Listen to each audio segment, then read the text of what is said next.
Baiklah, tanpa panjang-panjang lagi, saya persilakan Bapak Wawan untuk memulai workshop ini. Silakan Pak Wawan. Baik, makasih Vian. Selamat pagi Bapak-Bapak, Ibu-Ibu, serta sharing online ini ya. Assalamualaikum warahmatullahi wabarakatuh. Waalaikumsalam. Salam sejahtera buat kita semua. Selamat pagi. Kali ini kebetulan kita mau membahas bagaimana pelaksanaan pengadaan barang jasa di lingkungan BUMN, anak perusahaan atau perusahaan terafiliasi semasa pandemi COVID. Karena dalam berbagai kesempatan ternyata ada beberapa hal yang tidak diatur secara detail di dalam peraturan Menteri BUMN ya, dan juga di SOP ya, buntutnya ke SOP dari BUMN, anak perusahaan maupun perusahaan terafiliasi yang mengakomodir cara atau bagaimana melaksanakan pengadaan barang jasa kalau terjadi kondisi darurat ya. Nah, kita kali ini akan mencoba membahas mengenai hal ini ya. Nah, kalau kita lihat dulu definisi dari bencana ya, yang akan menghasilkan keadaan darurat itu adalah mengacu kepada pasal 1 Undang-Undang Nomor 24 Tahun 2007 tentang penanggulangan bencana. Bencana adalah peristiwa atau rangkaian peristiwa yang mengancam dan mengganggu kehidupan dan penghidupan masyarakat yang disebabkan oleh faktor alam dan atau faktor non-alam maupun faktor manusia, sehingga mengakibatkan timbulnya korban jiwa manusia, kerusakan lingkungan, kerugian harta benda, dan dampak psikologis. Nah, bencana alam adalah bencana yang diakibatkan oleh kondisi alam, ya, seperti peristiwa atau serangkaian peristiwa yang muncul karena kondisi alam seperti gempa bumi, tsunami, ya, gunung meletus, banjir, kekeringan, angin topan, dan tanah longsor. Nah, sedangkan bencana non-alam adalah bencana yang diakibatkan oleh peristiwa atau rangkaian peristiwa non-alam, yang antara lain seperti kegagalan teknologi, kegagalan modernisasi, epidemi, dan wabah penyakit. Nah, ini yang saat ini terjadi di berbagai belahan dunia. Jadi ada juga yang disebut dengan bencana sosial ya, sebagai urutan ketiga dari jenis bencana, yaitu bencana yang diakibatkan oleh peristiwa atau serangkaian peristiwa yang diakibatkan oleh manusia yang meliputi konflik sosial antar kelompok atau antar komunitas ya, atau misalnya juga. Nah, untuk menyatakan kondisi darurat, pemerintah harus menyatakan status keadaan darurat bencana, yaitu keadaan yang ditetapkan oleh pemerintah untuk jangka waktu tertentu atas dasar rekomendasi badan yang diberi tugas untuk menanggulangi bencana. Nah, khusus dalam kasus COVID, ya, pemerintah itu sudah menerapkan adanya status darurat bencana, yaitu dalam bentuk peraturan presiden ya tahun 2020, di mana peraturan presiden itu keluar karena adanya rekomendasi dari Badan Nasional Penanggulangan Bencana. Nah, kondisi darurat bencana ini mempengaruhi kepada pengadaan barang jasa, baik di pemerintahan maupun di BUMN. Kalau untuk di pemerintahan, ya pemerintah itu sudah menyiapkan berbagai aturan lengkap. Ya, LKPP juga mengeluarkan peraturan bagaimana melaksanakan dan barang jasa dalam keadaan darurat. Sayangnya di BUMN kita itu masih kebingungan mau mengacu kemana gitu ya.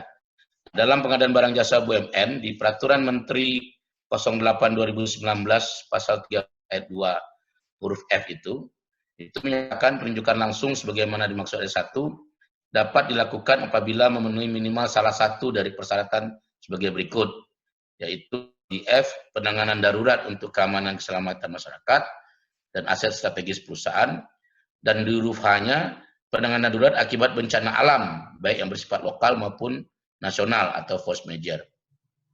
Nah, terkait masalah COVID, kedua klausul ini tidak mengcover. Ketika kita bicara penanganan darurat untuk keamanan, ya, berarti kita bicara pengadaan barang jasa itu untuk menangani keadaan daruratnya, ya, bukan dalam masa darurat. Nah, ini perbedaannya sedikit dengan kondisi penanganan dalam pengadaan dalam keadaan darurat. Kemudian di huruf H lebih detail lagi, penanganan darurat itu akibat bencana alam. Nah, sedangkan kalau untuk COVID termasuk kategori bencana non alam, ya. Jadi aturan pengadaan barang jasa yang keluar akhir Desember 2019 ini jujur saja banyak kelemahan dan banyak kekurangan, ya. Jadi kalau kondisi begini ini akan mengakibatkan BUMN, anak perusahaan BUMN ataupun perusahaan terafiliasi menjadi kesulitan. Kita kalau melakukan pengadaan barang jasa mengacunya kemana? Dan malah lebih mengkhawatirkan lagi, masih banyak BUMN, anak BUMN atau perusahaan terafiliasi yang menyesuaikan SOP pengadaan barang jasanya dengan Permen 08 2019, ya. Jadi bagi yang belum menyesuaikan, sejogjanya dimasukkanlah klausul mengenai pengadaan barang jasa dalam keadaan darurat ini, supaya dalam keadaan darurat seperti COVID atau mungkin suatu saat muncul lagi ada keadaan bencana non alam, tidak perlu pusing untuk melaksanakan pengadaan barang jasanya.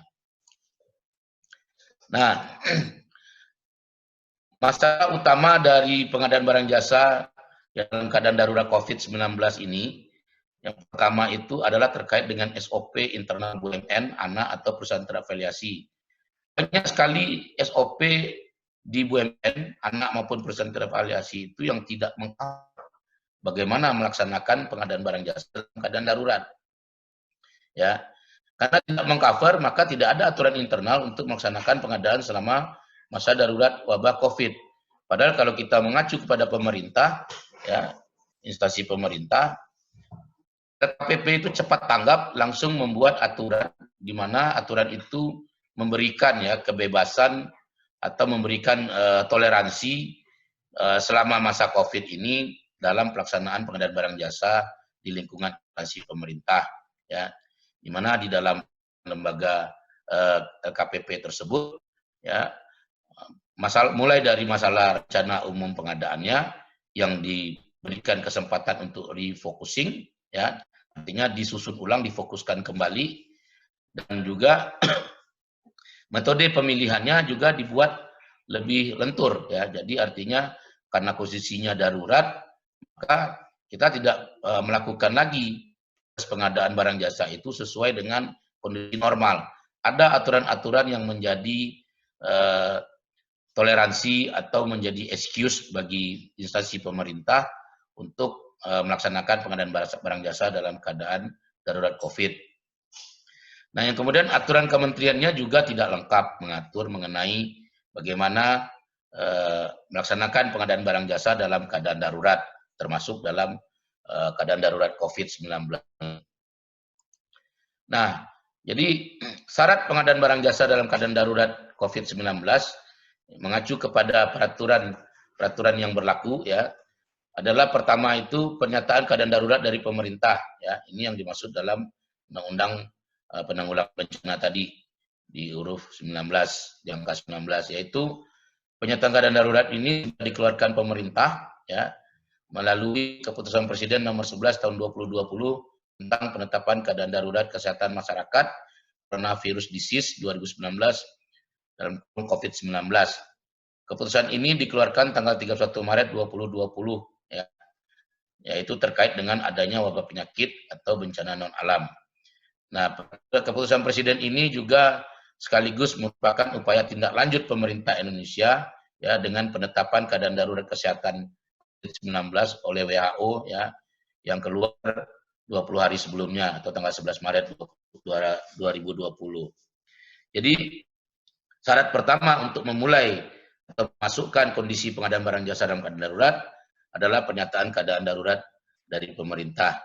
Nah, untuk melaksanakan pengadaan barang jasa sendiri harus ada aturan pengadaan dalam keadaan darurat.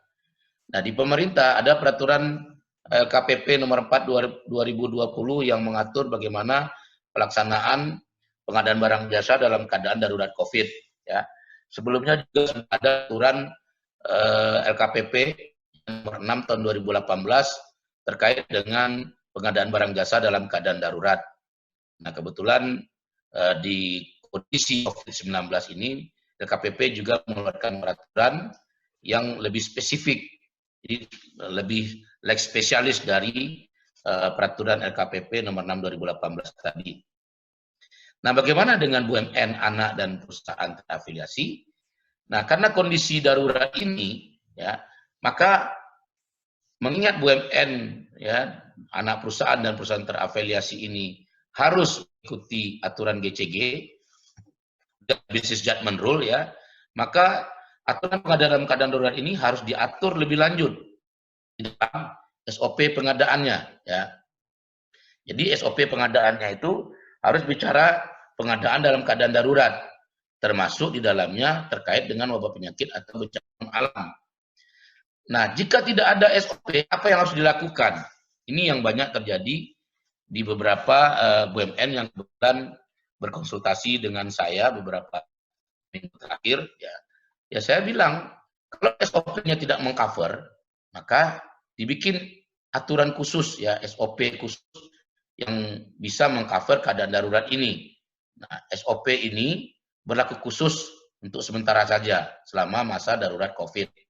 Ya, karena kalau harus mengakomodir dalam SOP secara utuh, maka ini akan menyulitkan karena membutuhkan waktu yang lama.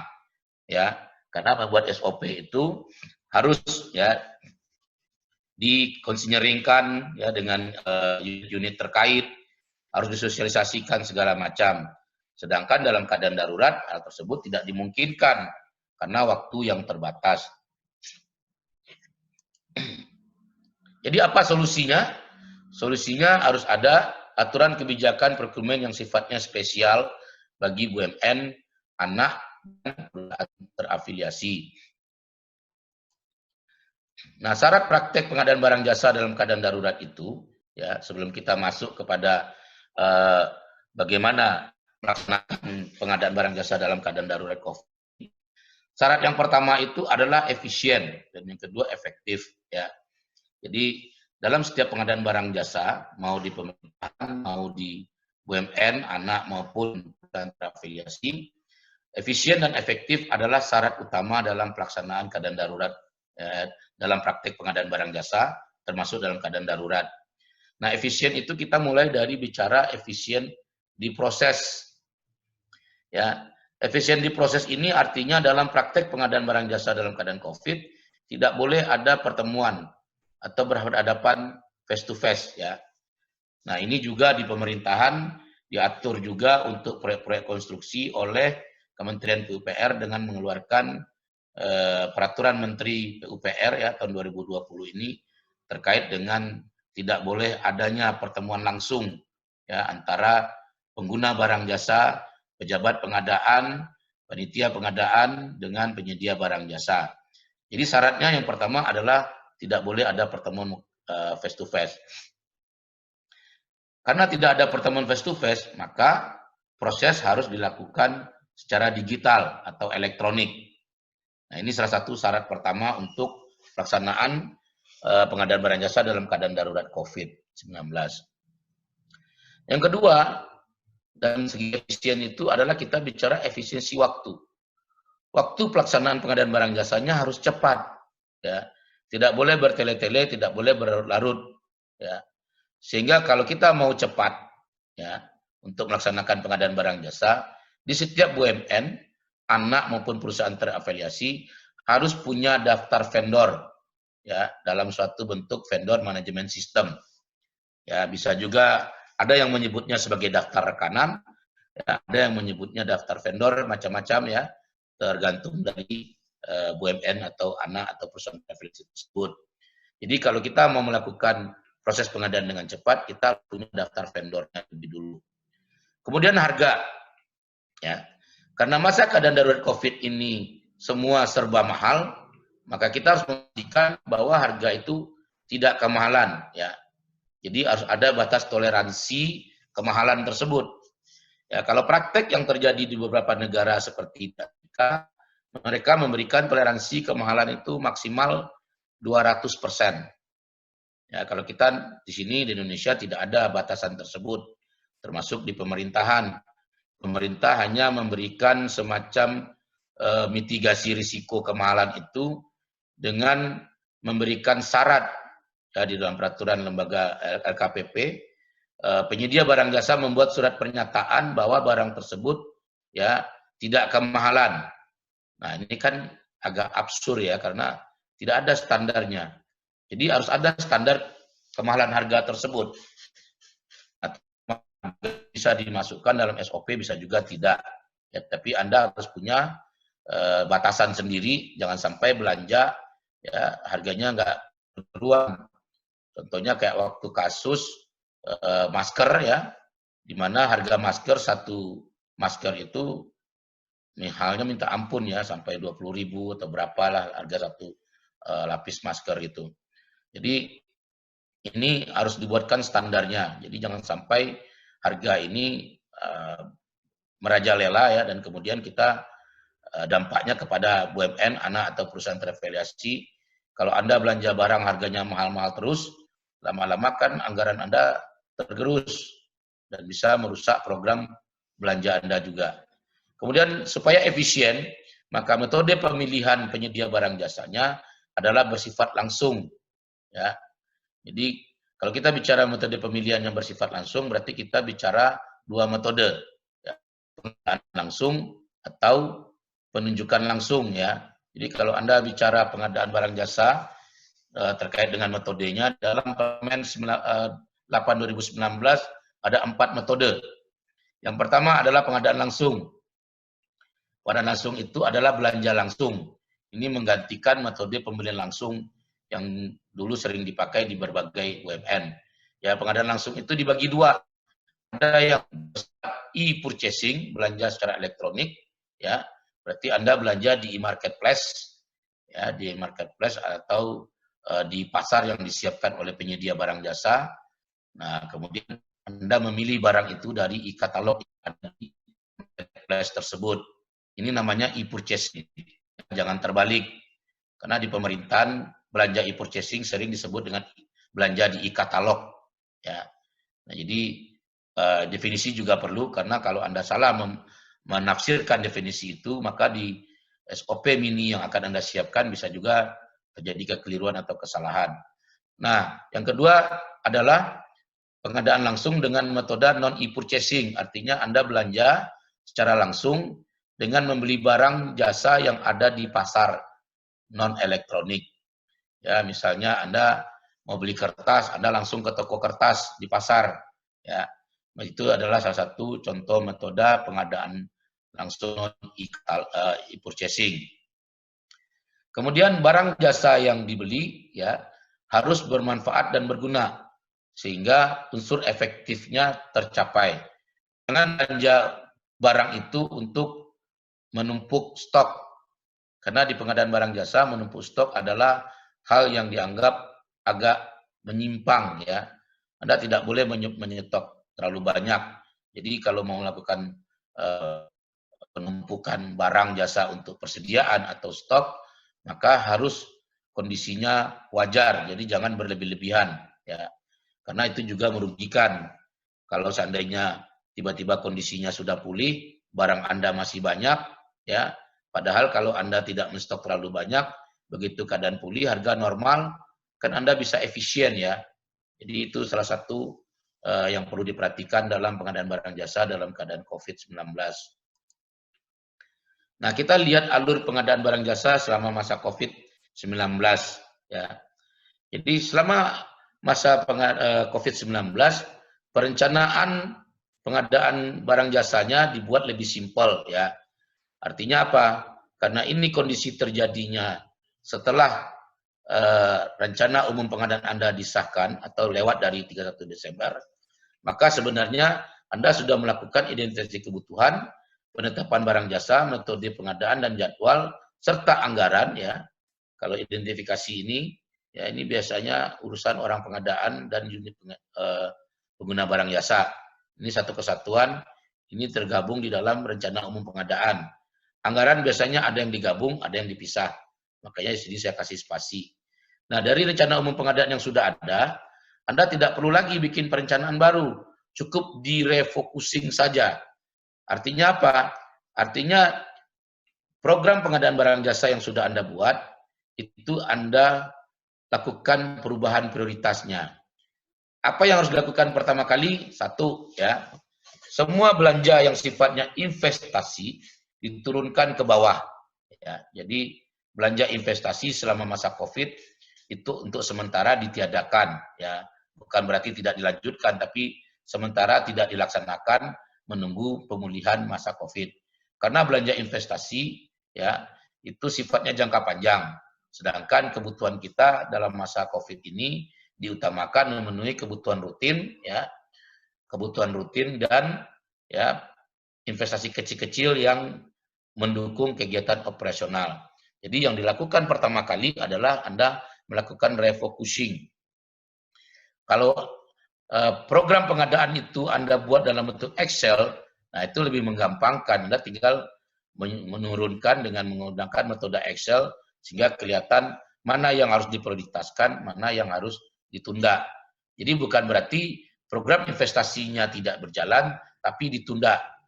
Nah, kalau ada BUMN, ya ada anak perusahaan atau perusahaan terafiliasi, ya mengalami semacam gangguan dalam anggaran atau keuangan mereka, biasanya terjadi karena satu, mereka terlambat melakukan refocusing ini. Ya, jadi refocusing ini perlu untuk menyesuaikan tingkat pendapatan Anda dengan belanja. Jadi kalau kita lihat BUMN, anak atau perusahaan terafiliasi, maka kebutuhan pengeluaran terbesar itu adalah di pengadaan barang jasa. Ya. Kemudian yang kedua itu adalah untuk memenuhi pembayaran-pembayaran kerjasama. Ya. Yang ketiga adalah terkait dengan corporate social responsibility dan gaji. Nah, jadi ketika Anda kondisi keuangannya memburuk karena pendapatan turun, maka yang harus Anda lakukan adalah merubah posisinya. Ya, posisi prioritas pertama itu naik kepada gaji yang teratas. Baru setelah itu pengadaannya. Ya, pengadaan kemudian Anda lakukan refocusing. Jadi tidak semua barang itu dibelanjakan atau dibeli. Kemudian untuk kerjasama, ya kalau kerjasama, kalau kaitannya dengan pihak ketiga yang tidak sifatnya mendesak, kerjasama kan Anda bisa minta rescheduling, ya. Artinya Anda minta agar pembayaran-pembayaran dijadwal ulang. Kalau CSR adalah kenapa ditaruh nomor 4, karena sifatnya sosial, karena kondisi COVID, Anda boleh tidak melaksanakan sebenarnya. Kenapa? Karena kalau dilaksanakan, ini bisa mengganggu nomor 1 tadi. Jadi jika ada BUMN yang kemudian terpaksa memotong gaji, ya, memotong belanja, yaitu antara lain karena mereka terlambat melakukan refocusing. Ya. Kemudian setelah perencanaan ini dibuat, barulah kita melaksanakan pengadaan barang jasa sesuai dengan refocusing tadi. Ya, persiapan itu dimulai dari permohonan pengadaan barang jasa, penyiapan spesifikasi teknis atau KK. Biasanya dalam KK juga ada HPS, ada daftar kuantitas, dan menyiapkan draft SPK, serta penetapan jaminan. Jadi selama masa COVID, kontrak pengadaan barang jasanya adalah bersifat SPK, bukan kontrak normal. Ya. Kalau kita bicara kontrak normal, karena ini akan membuat lama. Jadi kalau SPK, Anda bisa membuatnya menjadi draft SPK baku. Perbedaan SPK, ya kalau di pengadaan itu disebut surat perjanjian kerja, bukan surat perintah kerja. Karena di pengadaan ada juga yang namanya surat perintah memulai pekerjaan, ya, surat perintah mulai kerja, disingkat SPMK. Ya, kalau SPK adalah surat perjanjian kerja. Jadi draft SPK ini isinya adalah head of agreement dan syarat umum. Ya, beda dengan kontrak normal. Kalau kontrak normal isinya 3, head of agreement, syarat-syarat umum, dan syarat-syarat khusus. Jadi kalau syarat-syarat umum itu tidak perlu dilakukan review, karena sifatnya standar. Ya, jadi dengan menggunakan SPK, maka Anda memotong jalur untuk review kontrak, sehingga tinggal ditandatangani, sehingga bisa dilaksanakan pelaksanaan pekerjaan tersebut. Ya. Kemudian ada persiapan ini, ya, persiapan ini dilakukan oleh pengguna barang jasa. Ya. Jadi Anda harus paham, persiapan dilakukan oleh pengguna barang jasa. Ya, PPBJ diajukan oleh pengguna barang jasa ke bagian pengadaan untuk disetujui. Ya, karena untuk pengadaan langsung kita tidak melakukan lagi atau tidak melibatkan lagi bagian pengadaan, cukup unit pengguna barang jasa yang langsung belanja. Ya. Nah, spek KK, APS ini juga disiapkan oleh bagian unit pengadaan pengguna barang jasa. Begitu juga dengan draft SPK. Tapi kalau Anda sudah punya draft baku, maka ini tidak akan kesulitan melaksanakan. Jadi untuk pengadaan barang jasa, kalau saya sih menyarankan sebaiknya BUMN, anak maupun perusahaan terafiliasi punya draft baku, ya baik untuk SPK, kontrak maupun surat pemesanan. Ya, jadi ini memudahkan kerja legal. Kalau enggak, nanti legal akan melakukan review tiap sebentar. Jadi kalau kontrak itu dalam standar pengadaan barang jasa, yang boleh direview itu adalah syarat-syarat khusus dalam kontrak. Artinya SPK enggak direview, karena SPK sifatnya baku. Ya, nah dengan demikian maka jalur untuk review bisa dipotong dan waktu untuk pelaksanaan pekerjaan juga menjadi bisa lebih diefisienkan. Nah kemudian pemilihan penyedia. Penyedia ini hanya menggunakan dua metode, yaitu metode pengadaan langsung, baik e-purchasing maupun non-e-purchasing, maupun penunjukan langsung. Nah, pengadaan langsung biasanya ini ada batas nilainya. Ya, ada yang bikin maksimal itu 100 juta, ada yang bikin 200 juta, ada juga BUMN yang besar malah pengadaan langsungnya sampai dengan batas sampai dengan 5 miliar. Ya, itu ada beberapa BUMN karya yang kebetulan saya pernah jadi konsultan di sana. Nah, dalam praktek pengadaan langsungnya diarahkan ke 5 miliar karena belanja di lapangannya juga tinggi-tinggi. Ya, nah ini salah satu contoh. Jadi pengadaan langsung itu tidak ada batasan nilai yang diatur dalam peraturan menteri. Ya, karena Anda BUMN, ya Anda cukup membuat batasan sendiri. Ada juga BUMN-BUMN yang menggunakan konsultan dari orang-orang LKPP, maka ini ibarat menggaruk di tempat yang tidak gatal. Sehingga apa yang terjadi di dalam SOP pengadaan barang jasanya, banyak sekali aturan pemerintah yang diadopsi. Nah, ini yang disebut dengan menggaruk di tempat yang tidak gatal. Karena BUMN tidak tunduk pada Perpres pengadaan barang jasa yang dibuat oleh pemerintah, ya maupun peraturan LKPP. Anda tunduknya pada peraturan menteri. Nah, ini yang saya sebut dengan menggaruk di tempat yang tidak gatal. Ini risiko kalau menggunakan ahli yang tidak tepat, ya. Dia ahli di pengadaan pemerintah, kemudian dijadikan staf ahli atau tenaga ahli atau konsultan di BUMN, akibatnya adalah cara berpikir pemerintahan dibawa kepada BUMN. Nah, karena cara berpikir pemerintah itu cukup ribet, akibatnya pengadaan barang jasa di BUMN, anak maupun di perusahaan terafiliasi, banyak juga yang ribet. Ya, jadi ada salah satu BUMN karya itu pernah kesulitan melaksanakan pengadaan, ya, karena menggunakan konsultan dari ex-LKPP, kemudian tiba-tiba meminta saya untuk berkonsultasi. Saya bilang bahwa Anda semua salah sasaran, ya, Anda menggaruk di tempat yang tidak gatal. Ya, Anda gatalnya tangan kanan, yang digaruk tangan kiri. Karena yang menggaruk itu tidak tahu bahwa yang gatal di tangan kanan. Gitu.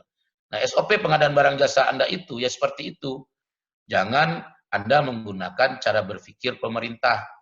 Karena di Perpres 16 2018 sendiri menyatakan Perpres itu berlaku untuk kementerian, ya, lembaga pemerintahan dan pemerintahan daerah. Bahkan badan layanan layanan umum BLU kayak rumah sakit, ya, atau perusahaan-perusahaan yang dimiliki sahamnya pemerintah itu tidak tunduk pada Perpres 16. Nah, Anda jauh dari BLU. Kalau BLU itu masih sebagian besar rohnya roh pemerintah. Itu saja mereka tidak tunduk pada Perpres 16. Karena kayak di rumah sakit, dokter, perawat, sebagian besar kan PNS. Kalau di BUMN kan boleh dikatakan sedikit banget BUMN yang punya staf atau karyawan yang masih merupakan PNS. Ya, kalau dulu mungkin banyak, kalau sekarang boleh dikatakan sedikit sekali.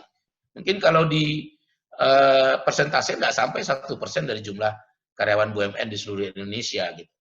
Jadi ini harus Anda perhatikan bahwa Anda harus tunduk pada aturan yang diatur dalam permen untuk metode pemilihan.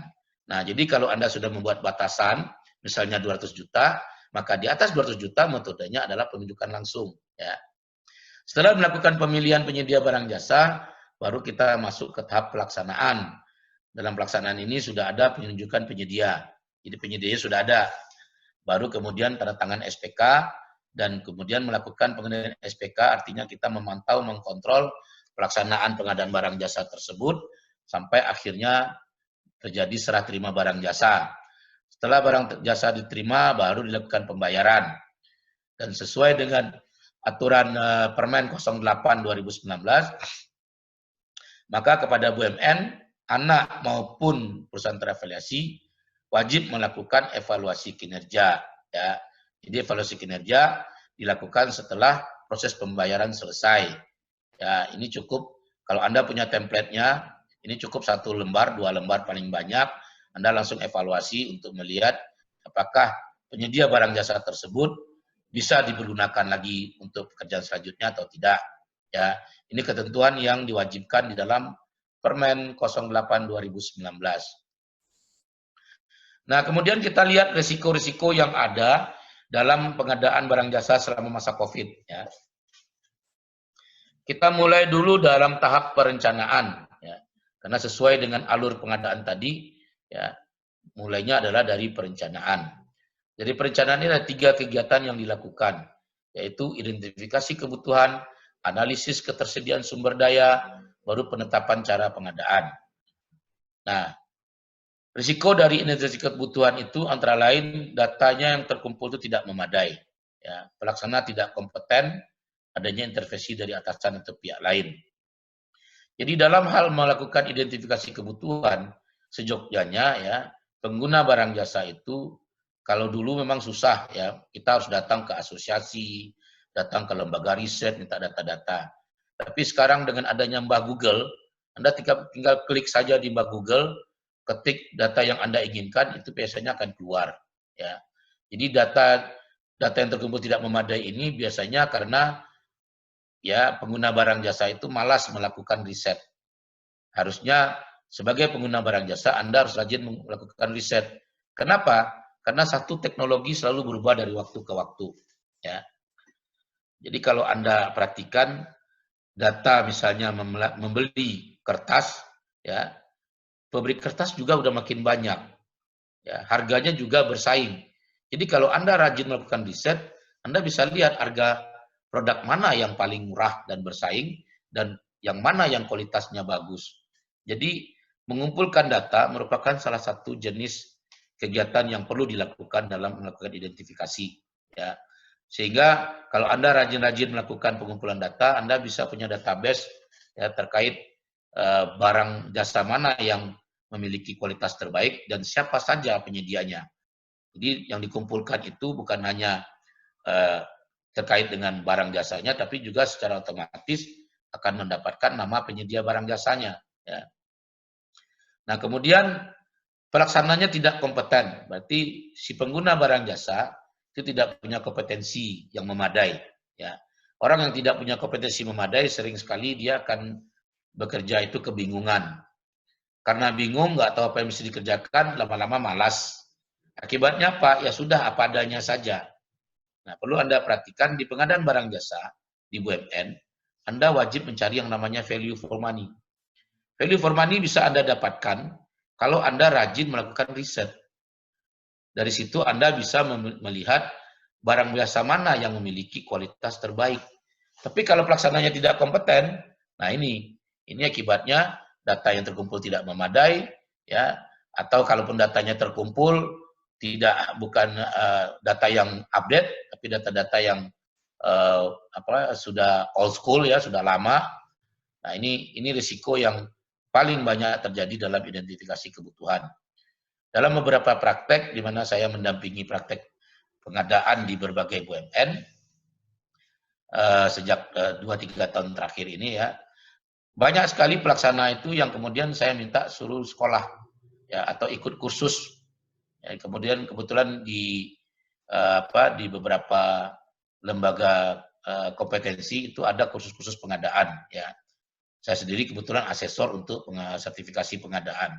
Jadi saya suruh sekolah lagi dia supaya dia paham bagaimana tahapan kegiatan dan bagaimana melaksanakan kegiatan tersebut, sehingga juga bisa tahu risiko-risikonya gitu. Nah, jadi kalau kita perhatikan di dalam Permen 08 2019, salah satu syarat dari pengadaan barang jasa itu adalah pejabat atau panitianya, yaitu orang yang memiliki kompetensi di bidangnya. Ya, orang yang punya kompetensi, kalau kita bicara kompetensi, adalah orang yang lulus ujian kompetensi. Apakah dia bisa melaksanakan pekerjaan? Bisa, tapi belum tentu kompeten. Tapi orang kompeten biasanya bisa, ya. Dan orang yang bisa belum tentu kompeten. Jadi kalau bagi insan pengadaan yang hadir di sesi online ini, ya saya sarankan monggo ya ikutilah berbagai sekolah pengadaan, ya, karena sekarang ini sekolah pengadaan itu ada gelarnya, bisa dipakai juga di belakang nama. Jadi kan ini juga jadi suatu hal yang membanggakan gitu ya. Kemudian adanya yang terakhir itu intervensi dari atasan atau pihak lain. Nah, kalau atasan sering sekali melakukan intervensi itu ya terkait dengan kebutuhan apa yang harus diprioritaskan, ya. Jangan beli ini dulu, beli itu aja, ya. Jadi atasan biasanya lebih banyak melakukan intervensi terkait dengan prioritas identifikasi kebutuhan. Atau ada juga intervensi dari pihak lain, ya. Jadi biasanya kalau pengguna barang jasa itu sering atau akrab dengan vendor, ya biasanya suka dibisik-bisikin sama vendor, Pak, barang saya aja dulu taruh sebagai barang yang dibutuhkan pertama kali, ya nanti gampang lah ya, selalu kejadian seperti itu sering terjadi ya. Nah ini yang di beberapa kesempatan di berbagai training pengadaan barang jasa, ya baik di LPKN, di ACBUMN maupun di Integra ya. Saya selalu bilang bahwa orang BUMN atau insan BUMN tidak boleh punya hubungan non muhrim dengan vendor. Ya, kalau hubungan non muhrim berarti hubungan haram, ya. Karena kalau Anda sering berhubungan non muhrim tadi, maka nanti kerjaan Anda itu adalah melakukan pekerjaan yang haram. Kalau haram berarti kan melanggar hukum, ilegal. Sanksinya apa? Sanksi hukum. Apa kegiatan ya haram yang Anda lakukan? Ya satu, Anda akan menerima gratifikasi. Gratifikasi itu bentuknya macam-macam. Mulai yang bentuknya berupa uang, ya, hadiah barang, hadiah berupa kesenangan seperti diajak karaoke, main golf dan lain-lainnya, ya. Kemudian ada juga ya gratifikasi berupa diskon pembelian barang segala macam, atau jalan-jalan ke luar negeri. Nah, ini yang perlu diperhatikan. Dalam mengidentifikasi kebutuhan, Anda harus menghilangkan adanya hubungan non-muhrim tadi, ya. Kemudian analisis ketersediaan sumber daya. Nah, analisis ketersediaan sumber daya biasanya sering ya intervensi dari atasan. Ini adalah contoh-contoh risiko yang bisa Anda kembangkan sendiri dari prakteknya ya. Kemudian penetapan cara pengadaan, biasanya juga intervensi dari atasan atau pihak lain. Ya, ini biasanya terkait apakah kita itu menggunakan pola pengadaan langsung atau penunjukan langsung. Ya, karena kalau pengadaan langsung biasanya kan harganya sudah terdapat di pasar, sudah ada di pasar ya. Jadi kita tinggal melakukan pembelian dan kalau dimungkinkan negosiasi kita negosiasi. Tapi kalau penunjukan langsung, kita harus mengikuti harga yang diajukan oleh penyedia. Baru kita lakukan negosiasi. Nah, karena kondisinya darurat, maka harga tersebut bisa saja mahal. Ya. Karena mahal, ya biasanya kan pihak pengadaan itu kalau sudah punya hubungan nomorin, penyedianya bilang, Pak, negonya jangan banyak-banyak ya. Kenapa? Kalau banyak-banyak nanti kan kita juga ini gitu, nggak bisa bagi-bagi ya. Ini salah satu risiko di penunjukan langsung ya. Harganya itu sering tidak mengikuti harga pasar, beda dengan pengadaan langsung. Pengadaan langsung harga ngikutin harga pasar, apalagi belanja elektronik ya, e-purchasing. Itu harga sudah jelas tertera di layar, Anda tinggal klik, Ada ketersediaan barang, ada penyedia, tinggal Anda klik, tinggal dibayar, barang dikirim. Nah, ini contoh risiko di tahap kegiatan. Kemudian tahap kegiatan pelaksanaan. Ya. Pelaksanaan ini mulai dari penunjukan penyedia, pemasukan penawaran harga, penetapan surat penunjukan, SPK, pengenalan kontrak, sampai pelaksanaan dan penyelesaian kegiatan pengadaan. Nah, contoh risiko dalam penunjukan penyedia itu adalah proses untuk menunjuk penyedia itu lama. Ya. Nah, ini perlu yang Anda perhatikan ya. Karena kondisinya darurat, maka harusnya prosesnya jangan lama. Ya. Karena kalau terlalu lama, nanti kebutuhan dari unit terkait menjadi tidak terpenuhi ya, dan kemudian lamanya proses ini akan mengakibatkan sulitnya kita mendapatkan barang jasa. Karena selama masa Covid, coba Anda perhatikan banyak barang itu yang tiba-tiba hilang di pasar. Ya.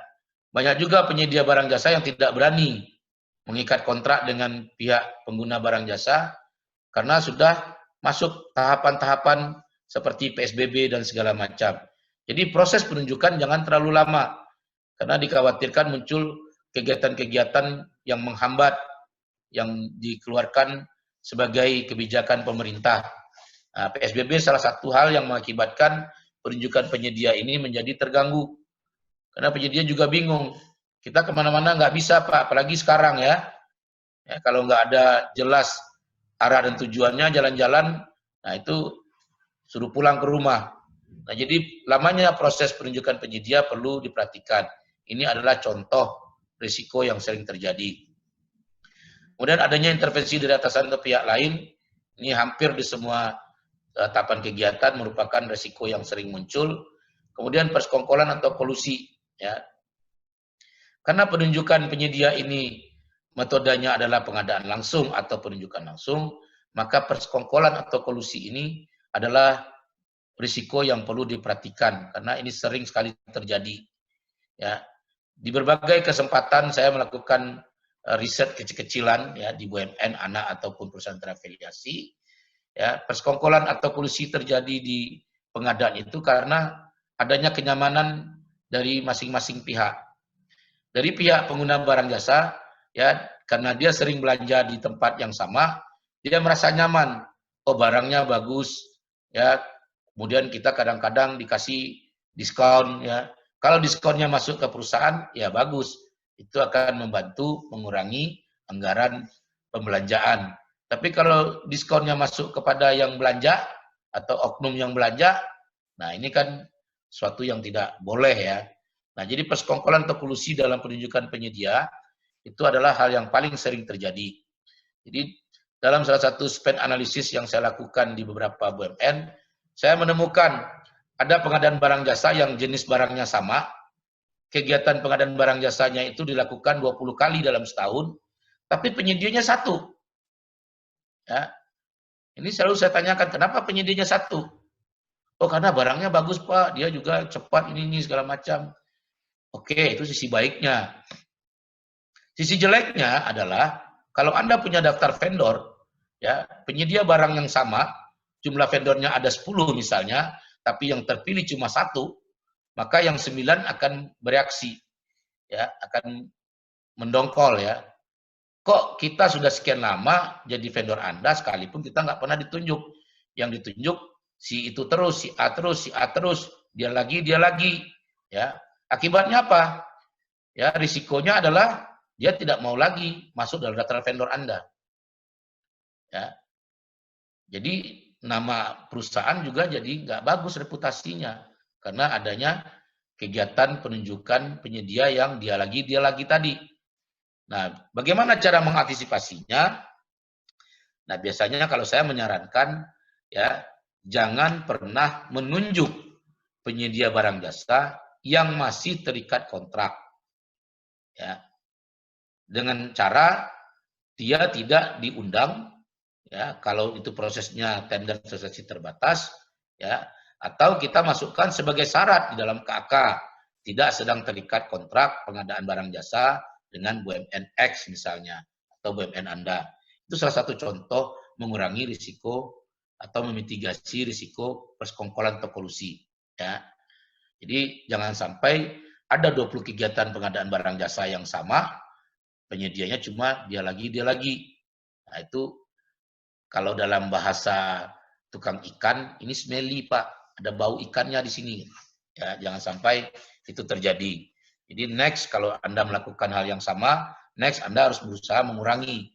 Jangan penyedia barangnya dalam setahun dia lagi gitu. Kemudian pelaksanaan pemasukan penawaran harga. Ya, kalau di penunjukan langsung, walaupun Anda menunjuk si penyedia, tetap sebelum penunjukan langsung Anda minta penawaran harga. Jadi Anda minta dia mengajukan penawaran harga, kemudian dia memberikan penawaran harga, dan Anda lakukan negosiasi, baru dilakukan penunjukan berdasarkan hasil negosiasi. Nah, beberapa risiko yang sering terjadi dalam pemasukan harga adalah keterlambatan pemasukan penawaran, ya, adanya kemahalan harga, adanya intervensi dari atasan atau pihak lain, adanya persekongkolan atau kolusi. Ya. Kemudian selanjutnya adalah dalam hal penetapan surat penunjukan penyedia barang jasa atau SPPBJ. Surat penunjukan terlambat, itu salah satu risiko yang sering terjadi. Dengan adanya WFH, ya, banyak sekali penunjukan penyedia barang jasa itu terlambat. Ya, jadi banyak BUMN yang WFH-nya itu seminggu, ya, atau kalau memang tidak diperlukan ya kerja dari rumah saja, sesekali aja ke kantor. Nah, problemnya adalah surat penunjukan ini kan harus basah, ya, harus ada tanda tangan dan stempel dari BUMN, anak atau perusahaan terafiliasi. Nah, dengan kondisi seperti ini, maka Anda harus melakukan mitigasi. Caranya apa? Setiap proses termasuk penetapan surat penunjukan penyedia barang jasa, termasuk juga dengan penandatanganan SPK, itu dilakukan secara online. Ya. Ada jenis dokumen-dokumen yang bisa ditandatangani secara online, tinggal kita saling berkirim email. Ya. Biasanya kalau di dalam praktek yang digunakan itu adalah program DocuSign. Ya. DocuSign itu salah satu provider yang menyediakan kegiatan untuk surat menyurat secara online termasuk tanda tangannya. Nah, itu dalam beberapa kesempatan saya sendiri pernah melakukan. Jadi ada BUMN yang ingin menunjuk untuk pekerjaan tertentu, ya, pengadaan barang jasa. Nah, saya bilang semuanya menggunakan online saja. Kalau tertentu baru kita ke lapangan, karena kondisi COVID ini kita tidak tahu siapa yang tertular dan siapa yang bisa menularkan. Ya, karena ada COVID yang tidak ada gejala. Ya, ada yang gejala itu bisa langsung dimitigasi masuk rumah sakit. Yang nggak ada gejala ini yang bahaya. Tiba-tiba dia sudah menularkan dan kita yang tidak yang tidak punya bawaan penyakit bisa kena penyakit tersebut dengan tertular dari orang yang tidak punya gejala. Nah, ini salah satu mitigasi dari surat penunjukan yang terlambat. Ada juga intervensi atasan atau pihak lain, persekongkolan, ya, atau kolusi. Kemudian dalam SPK, penandatanganan SPK, juga ada keterlambatan penandatanganan, ya, tadi sudah disampaikan juga, ini mungkin bisa disiasati secara online dengan menggunakan DocuSign tadi. Atau metode lain yang kalau Anda punya, ya silakan, monggo. Adanya intervensi atasan atau pihak lain, persekongkolan atau kolusi. Ya. Nah, jadi kalau Anda perhatikan dari contoh risiko dari mulai perencanaan sampai pelaksanaan, ya, intervensi atasan pihak lain ini adalah hal yang paling sering terjadi di setiap tahapan kegiatan. Kemudian di pengendalian kontrak, contoh risikonya adalah wan prestasi.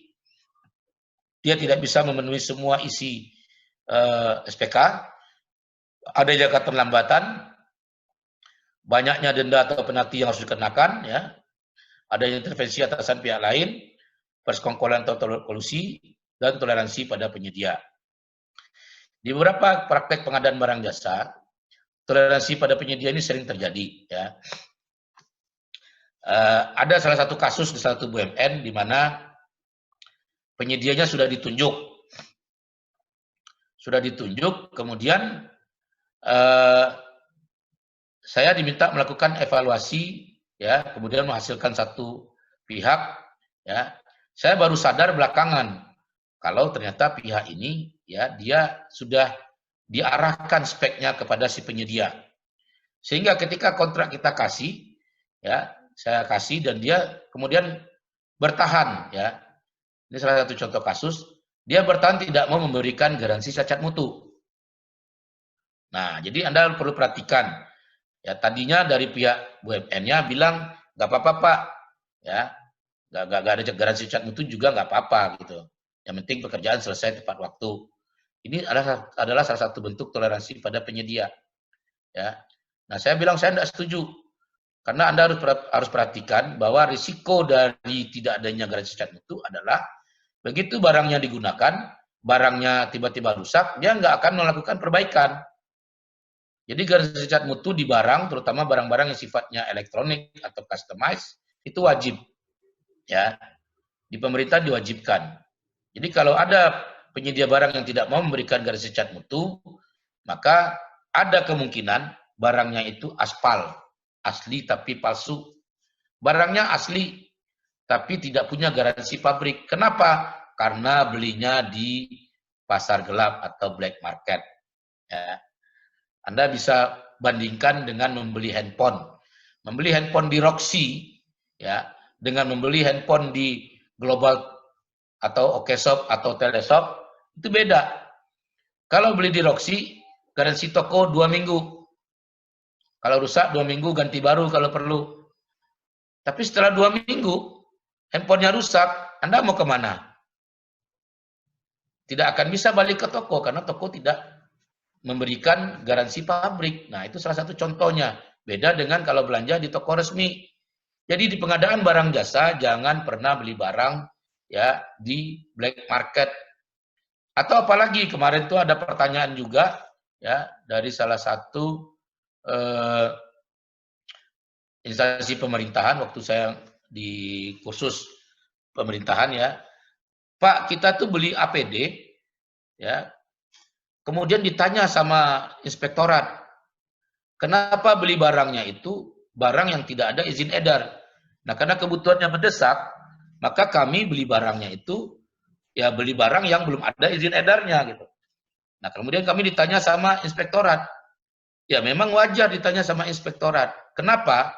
Ya, karena perlu Anda tahu membeli barang resmi, barang yang halal secara undang-undang adalah barang yang punya izin edar.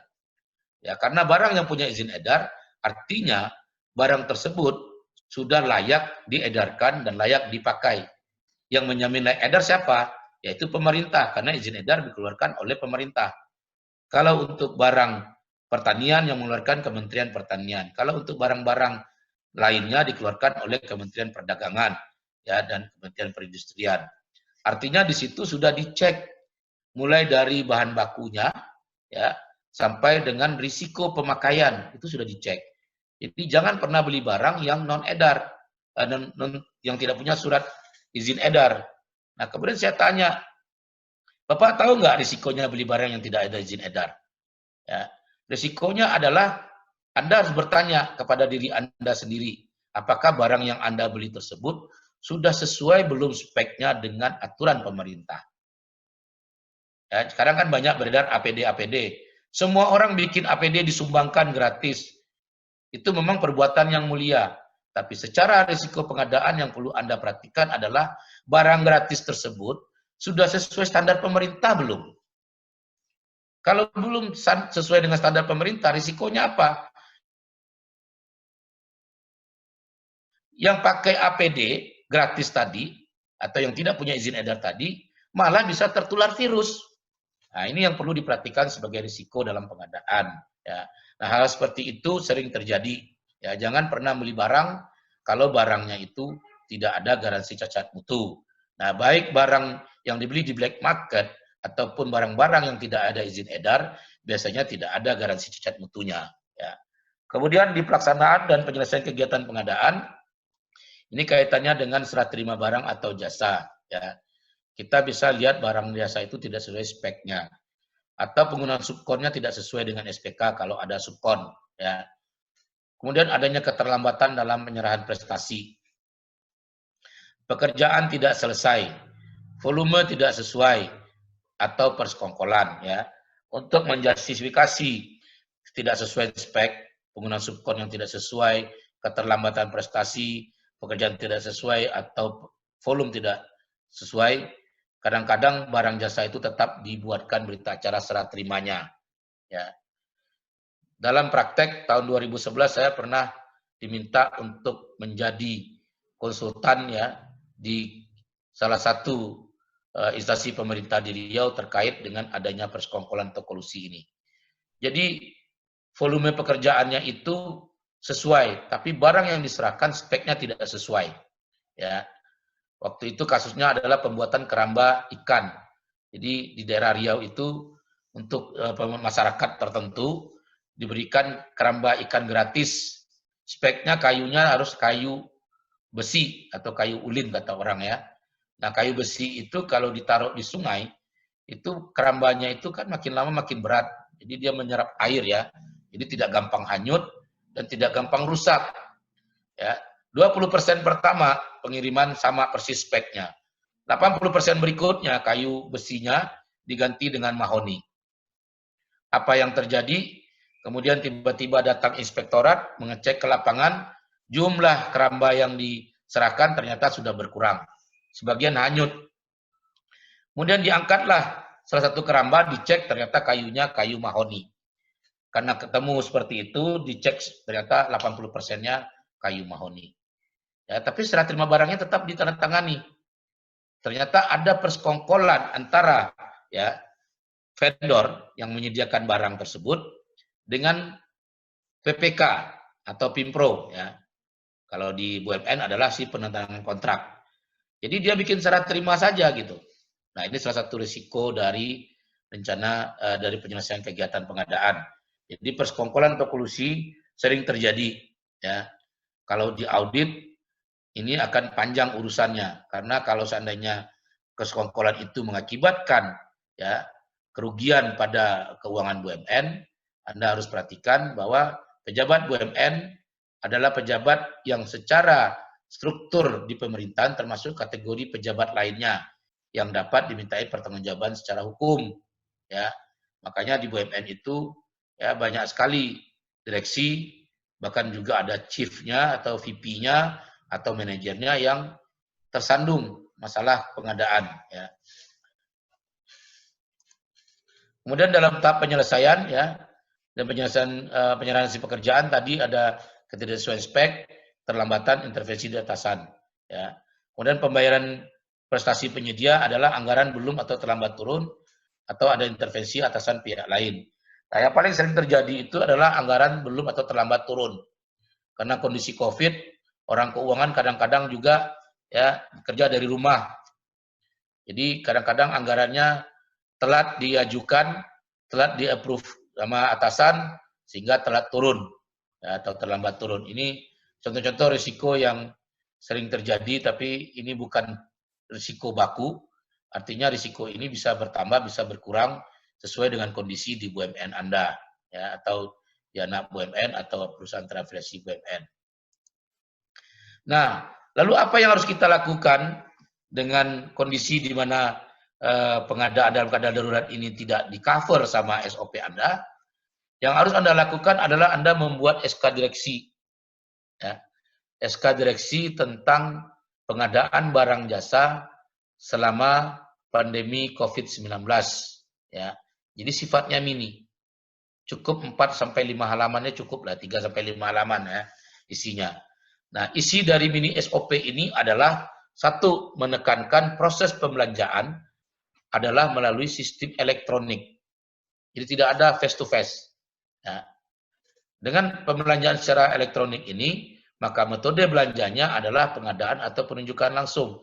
Ini dicantumkan juga di dalam SOP tersebut.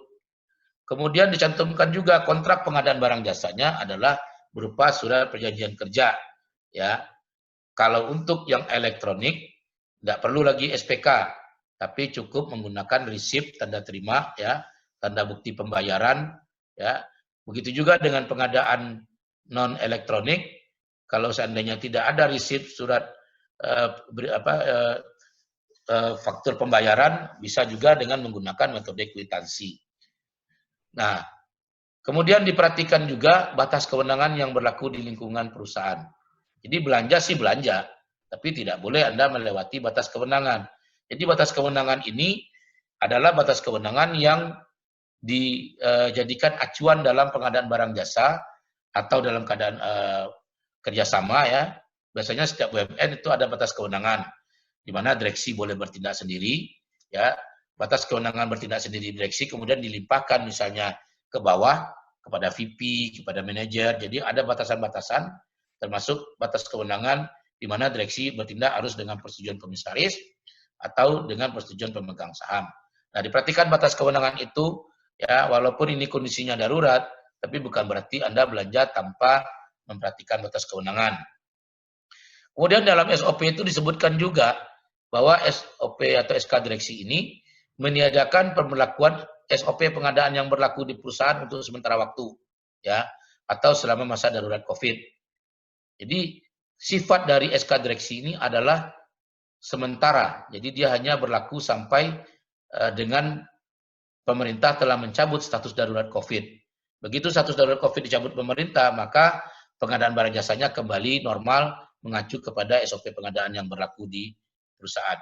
Jadi ini beberapa item yang harus Anda masukkan dalam SK direksi, ya. Termasuk mungkin kalau Anda ingin mengelaborasi cara belanjanya jauh lebih bagus, ya. Kemudian apa saja dokumen-dokumen yang diperlukan untuk mendukung proses pembelanjaan yang diatur dalam SK direksi ini? Ini langsung dibuatkan formnya atau dokumen pendukungnya, ini dijadikan lampiran SK direksi. Jadi satu dokumen itu isinya adalah SK direksi dan dokumen pendukung. Jadi semua daerah yang menjadi cabang-cabang Anda bisa menggunakan form yang sama. Jadi ini distandarisasi. Nah, pertama itu adalah form permohonan pengadaan barang jasa, ya. Kemudian form surat pemesanan barang jasa, ya. Kalau Anda belanjanya tidak melalui elektronik, maka siapkan form ini yang digunakan untuk pemesan barang jasa, ya. Kemudian form 3 fakta integritas penyedia barang jasa, ini khusus untuk penunjukan langsung. Form 3A, ya, fakta integritas panitia pengadaan barang jasa, ini juga khusus untuk penunjukan langsung. Kalau fakta integritas penyediaan barang jasa ini juga bisa dipakai untuk pengadaan langsung, ya. Kemudian form 4 harus ada berita negosiasi harga, ya. Yang kelima, surat persetujuan pemesanan barang jasa. Jadi setelah Anda mengajukan surat pemesanan, ada harga yang diajukan, Anda lakukan negosiasi, baru Anda setuju memesan, ya. Jadi bedanya di surat pemesanan Anda bicara cuma jenis barang, ya. Tidak perlu sebutkan volumenya. Kalau mau disebutkan volume boleh juga, ya, tapi harga tidak ada. Dalam surat persetujuan pemesanan barang jasa, di sini sudah ada jenis barang, volumenya berapa, dan harganya berapa yang sudah disepakati. Dan di sini juga ada jangka waktu pemenuhan pemesanan tersebut. Itu bedanya dengan surat pemesanan. Di pemesanan tidak ada harga, di sini sudah ada harga yang disepakati. Kemudian kalau untuk penunjukan langsung, Anda siapkan surat penunjukan penyedia barang jasa dan SPK-nya, ya, SPK barang atau SPK jasa lainnya. Kemudian juga perlu disiapkan pernyataan anti suap, ya. Form ketujuhnya juga adalah surat pernyataan menjaga kerahasiaan informasi. Baru setelah barang jasa selesai dikerjakan, disiapkan berita acara serah terima barang jasanya, dan serah terima barang jasa ini diserahkan pada pejabat yang berwenang untuk diterbitkan berita acara penyelesaian pekerjaan sebagai dasar untuk melakukan pembayaran barang jasa tersebut. Nah, ini contoh alur permohonan pengadaan, ya, yang bisa digunakan sebagai dasar untuk pelaksanaan pengadaan selama masa COVID. Nah, permohonan itu diajukan oleh user. User ini adalah pengguna barang jasa, ya, atau unit teknis atau unit terkait. User ini menyiapkan dan menandatangani permohonan pengadaan barang jasa atau form 1 tadi. Kemudian form ini di-emailkan ke bagian akunting atau keuangan untuk meminta persetujuan, ya. Nah, ini perlu, kenapa? Supaya risiko anggarannya bisa termitigasi dari awal. Jadi orang keuangan dari awal sudah tahu bahwa Anda mau belanja nih, ya, si pengguna barang mau belanja. Kemudian adanya approval dari keuangan, ya, itu menunjukkan bahwa Anda siap untuk belanja, ya.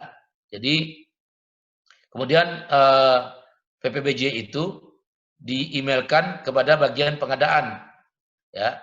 Pengadaan ini akan melakukan langkah-langkah jika disetujui akunting, dia kembalikan PPBJ itu ke user sesuai tabel kewenangan.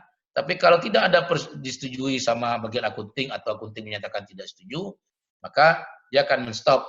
Jadi tidak ada pelaksanaan pengadaan barang jasa oleh user, ya.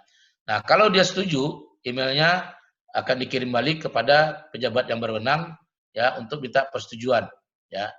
Jadi persetujuan ini perlu supaya pejabat yang berwenang atau atasan tahu bahwa si pengguna barang jasa mau belanja, anggarannya ada. Nah, setelah pejabat yang berwenang setuju, di-emailkan kembali ke bagian pengadaan oleh pejabat tersebut. Pejabat pengadaan menerima email dan melakukan langkah. Jika disetujui oleh pejabat berwenang, dia akan mengirimkan email kembali kepada user. Jadi user bisa melakukan pembelian barang jasa dengan metode pengadaan langsung atau penunjukan langsung, ya. Tapi kalau ternyata pejabat yang berwenang tidak setuju, maka prosesnya terhenti sampai di sini. Ini contoh pengajuan permohonan pengadaan, ya, dalam kondisi COVID. Jadi lebih simpel. Pihak yang terlibat juga nggak banyak, user, akunting, bagian pengadaan, pejabat yang berwenang, ya. Ini salah satu contoh alur permohonannya. Jadi ini bisa juga Anda pakai kalau Anda pengen membuat SOP mini tadi. Karena kalau kita perhatikan, ya, selama ini banyak pengadaan itu terhenti di BUMN, anak atau perusahaan terafiliasi, karena kondisinya mereka juga bingung gimana cara melaksanakannya, sementara SOP kami tidak mengcover, gitu. Nah, ini pekerjaan sederhana sebenarnya, ini bisa dibuat, ya, baik SK maupun ini flowchart-nya ini, itu bisa dibuat dengan mengacu kepada contoh-contoh ini. Kalau SK direksi bisa Anda buat sesuai dengan standar SK direksi Anda, yang penting isinya mencakup beberapa item tadi itu, ya. Nah, kemudian kita lanjutkan kepada proses pelaksanaan pengadaannya. Nah, untuk metode pengadaan langsung e-purchasing atau belanja melalui sarana elektronik, pejabat pengadaan yang sudah punya PPBJ tadi, dia menyiapkan jenis barang jasa yang akan dibeli, kemudian dia cari e-marketplace penyedia barang jasa. Setelah marketplace-nya ketemu, dia buka lamannya, ya, laman marketplace tersebut, kemudian dia pilih dan mengisi jenis serta volume barang yang akan dia beli atau jasa yang akan dia beli pada volume yang tersedia di e-marketplace, kemudian dia kirimkan permintaan pembelian. Dari e-marketplace kemudian menerbitkan jenis dan volume pembelian serta nilai pembayaran, ya. Biasanya juga disebutkan nomor rekening pembayaran kemana. Jadi pejabat pengadaan yang sudah menerima nilai pembayaran tadi, ya, kemudian dia periksa ulang volume pembelian dan nilainya apakah sudah benar atau tidak. Jadi ini adalah sifatnya recheck, ya. Jadi dalam pengadaan check and recheck itu perlu supaya jangan sampai salah. Karena ada beberapa kasus saya temukan ada kelebihan pembayaran, ya. Yang menemukan adalah auditor BPK, suruh balikin uangnya, ya. Kemudian karena itu menjadi masalah, diaudit ulang lagi sama BPKP. Ada lagi kemahalan harga, suruh balikin lagi. Jadi itu ada kasus yang pernah kejadian di salah satu BUMN, ya. Nah, saya dari awal bilang berarti pejabat pengadaan kalau tidak ada hubungan non-muhrim, berarti dia teledor, tidak melakukan check and recheck terhadap nilai pembelian. Kemudian, ya, dari adanya check and recheck tadi, bagian pengadaan ini, pejabat pengadaan, ya, bukan bagian pengadaan, maaf, mengirimkan permintaan pembayaran melalui email kepada bagian keuangan. Bagian keuangan menerima email, meminta persetujuan pejabat terkait, ya, mungkin atasannya, kemudian mengecek ulang dan lakukan pembayaran via transfer. Jadi bukti pembayaran itu di-email kembali ke pejabat pengadaan kemudian mengirimkan ke penyedia, baru setelah bukti terima oleh penyedia, dikirimkan barang jasa, nah, kepada si penerima barang jasa, ya. Nah, penerima barang jasa menerima barang dengan menandatangani form 8 dengan penyedia atau pihak yang dikirim oleh penyedia. Jadi form 8 perlu dibuat sebagai bukti bahwa barang sudah diterima sesuai dengan apa yang ada dalam permintaan pembelian dan bukti pembayaran. Jadi kalau Anda perhatikan, baik dari metode permohonan maupun pengadaan barang langsung secara e-purchasing, ini semua menggunakan metode elektronik atau email. Ya, cuma pengiriman barang yang tidak boleh melalui email. Ya, karena kalau barang dikirim melalui email, nah pertanyaannya siapa yang akan tahu itu benar-benar barang atau cuma gambar gitu ya. Jadi barang yang terakhir ini memang ada persentuhan sedikit, tapi tidak melibatkan banyak orang. Karena penerima barang jasa ini bisa satu orang saja. Jadi prosesnya lebih mudah, sederhana, cepat. Ya, misalnya kayak ini bisa dilakukan 1 hari. Ya, kalau semua melalui email, ya walaupun keuangannya melakukan WFH, tapi kan dia bisa bayar melalui elektronik banking ya. Jadi termasuk pejabat dari atasannya, dia tetap bisa bekerja memberikan persetujuan berdasarkan email yang dikirim oleh bagian keuangan. Nah, jadi semua dilakukan bisa 1 hari. Ya, setelah dilakukan 1 hari, bisa jadi di hari yang sama di sore hari barang sudah diterima atau besok harinya. Ya. Ini jenis metode pengadaan langsung secara e-purchasing. Seperti ini alur yang bisa Anda jadikan sebagai lampiran di SK direksi tadi. Kemudian pengadaan langsung non e-purchasing. Nah, dalam pengadaan langsung non e-purchasing, setelah menerima PPBJ, pejabat pengadaan dalam hal ini pengguna barang jasa ya. Jadi di pengguna barang jasa juga ada pejabat pengadaan. Dia akan menyiapkan form 2 dan form 3 dan untuk disiapkan kepada penyedia yang dipilih. Ya, form 2 dan form 3 ini di email ke penyedia. Kemudian penyedia menerima email dan memberikan persetujuan ya dan tanda tangan. Ya, dia kan bisa tanda kalau kita kirimkan formnya, dia print tanda tangan, kemudian dia scan balik, kirim lagi ke kita emailnya. Ya, aslinya bisa dikirim lewat jasa kurir ya. Kemudian dari penyedia setelah mengemailkan kembali form 2 dan form 3 ke pejabat pengadaan, nah pejabat pengadaan melakukan negosiasi harga. Bagaimana negosiasi harganya? Ya, bisa melalui telepon atau video call atau pesan elektronik. Ya. Kalau melalui telepon, teleponnya direkam. Kalau video call-nya juga direkam. Ya, nggak masalah. Sekarang banyak metode untuk melakukan video call, baik melalui metode Zoom, webinar, atau video call melalui Google Meet ya, atau dengan WhatsApp, ya, atau dengan FaceTime segala macam. Yang penting direkam untuk bukti memang telah ada negosiasi harga. Kemudian form 4 tadi akan diisi dengan hasil negosiasi tersebut. Ya, form 4 ini ditandatangani oleh pejabat pengadaan, kemudian dikirim melalui email ke penyedia. Ya, berikut dengan form 5, form 6, dan form 7. Penyedia yang menerima email kemudian menandatangani ya form tersebut dan kemudian mengembalikan ke pejabat pengadaan. Ya, pejabat pengadaan yang menerima form yang sudah ditandatangani tersebut akan mengarsipkan. Nah, secara paralel setelah mengirimkan email, penyedia langsung melakukan pengiriman barang jasa.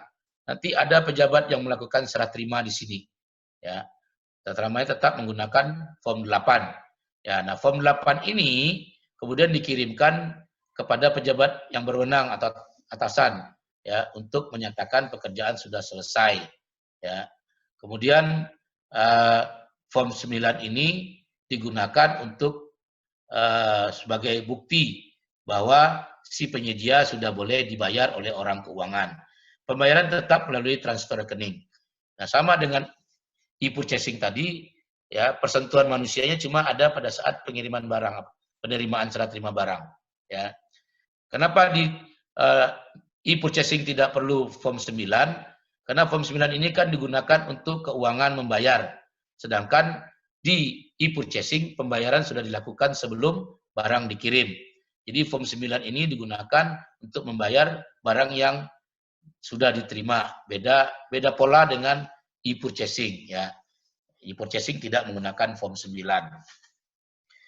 Nah, kita lanjut dengan metode penunjukan langsung. Nah, metode penunjukan langsung harus menggunakan panitia ya. Jadi beda dengan pengadaan langsung yang nilainya sudah dibatasi. Kalau penunjukan langsung itu nilainya kan tanpa batas ya. Maka yang menjadi nilai tanpa batas itu adalah nilai di luar pengadaan langsung. Ya, kalau pengadaan langsungnya maksimal 100 juta, maka nilai di atas 100 juta, metodenya penunjukan langsung, itu harus ada panitia. Panitia pengadaan bisa menggunakan panitia pengadaan yang sudah di SK-kan setiap tahun untuk metode pengadaan yang normal. Ya. Jadi metode penunjukan langsung ini panitianya cukup 3 ya. Panitia ini bisa berasal dari bagian pengadaan 1 orang, pengguna barang jasa 1 orang, dan 1 orang mungkin orang legal atau orang keuangan. Nah, panitia pengadaan yang sudah ada ini menyiapkan form 2 dan form 3 ya. Form 2 dan form 3 ini di email kepada penyedia. Tapi sebelumnya panitia pengadaan itu menandatangani fakta integritas ya. Fakta integritas ini merupakan masalah internal yang harus disiapkan oleh BUMN anak atau perusahaan terafiliasi. Nah, penyedia yang sudah menerima form 2 dan form 3 ini dia memberikan persetujuan dan tanda tangan ya. Kemudian dia mengirimkan penawaran harga melalui form 2 dan form 3 ini kepada panitia pengadaan. Panitia pengadaan yang menerima email balasan melakukan negosiasi harga ya. Kemudian hasil negosiasi harga dituangkan dalam form 4 ya. Negosiasi bisa melalui telepon, video call atau pesan elektronik. Jika deal, panitia pengadaan ini akan mengirimkan form 4, 5A, 5B atau 5C ya. Apakah dia barang atau jasa, form 6 dan form 7 kepada penyedia. Penyedia yang sudah menerima menandatangani semua form-form tersebut mengembalikan kepada panitia pengadaan untuk kemudian diarsipkan ya. Penyedia kemudian melakukan pengiriman barang jasa ya yang diterima oleh panitia serah terima dengan menggunakan form 8. Sama dengan metode yang lain, persentuhan manusianya cuma ada pada saat serah terima barang. Walaupun yang terima ini panitia, tapi tidak harus 3-3-nya yang menerima ya. Tapi cukup 1 orang saja. Jadi panitia pengadaan orangnya tidak boleh sama dengan panitia serah terima. Ya. Panitia serah terima ini isinya adalah biasanya kalau di BUMN itu pengguna barang jasa dan 1 orang mungkin berasal dari kantor cabang ya, pejabat kantor cabang atau kantor pusat ya yang memahami aspek teknis. Kemudian form 8 yang sudah tertangani dikirim pejabat atasan kemudian tanda tangan mengeluarkan form 9 dan kemudian dikirimkan ke keuangan form 9 tersebut sebagai syarat pembayaran. Ini sedikit alur metode penunjukan langsungnya. Jadi ini juga bisa Anda modifikasi. Kalau Anda tidak mau modifikasi, ya silakan dipakai juga nggak ada masalah gitu ya. Kemudian terima kasih. Silakan